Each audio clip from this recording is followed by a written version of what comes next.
On va commencer avec une question de catéchisme, la question 62, qui demande « Qui peut échapper à la colère de Dieu? »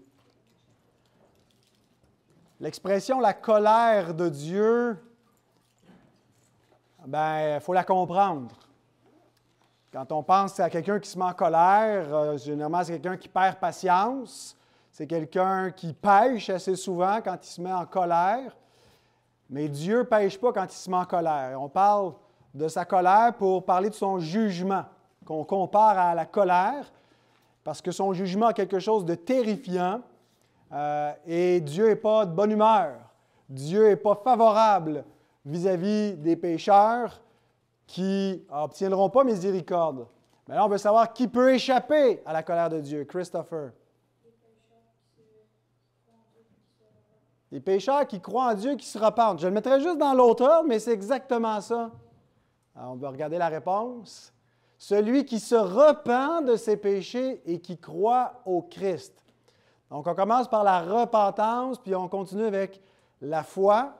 Mais donc, il faut effectivement, pour échapper à la colère de Dieu, reconnaître que Dieu a raison d'être en colère contre moi. Si tu n'es pas convaincu que tu es un pécheur, tu ne peux pas échapper à la colère de Dieu. Alors, il faut d'abord que tu sois convaincu que tu es un pécheur, que tu mérites la colère de Dieu, tu mérites son jugement. Qu'est-ce que tu fais pour mériter ça? Toutes les transgressions, tous nos péchés, toutes nos désobéissances, tout le mensonge de notre cœur, toutes les mauvaises actions qu'on peut faire, fait qu'on est un pécheur.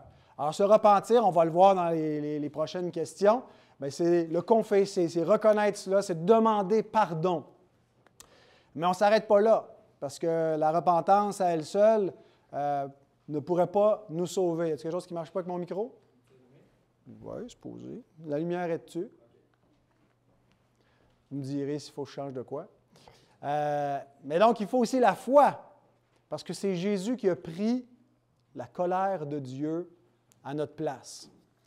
Donc, on se repent, mais on se tourne vers celui qui a été jugé pour nous.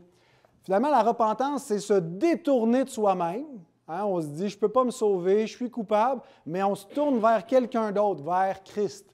Alors, c'est ça qu'on est appelé à faire pour échapper à la colère de Dieu, les enfants.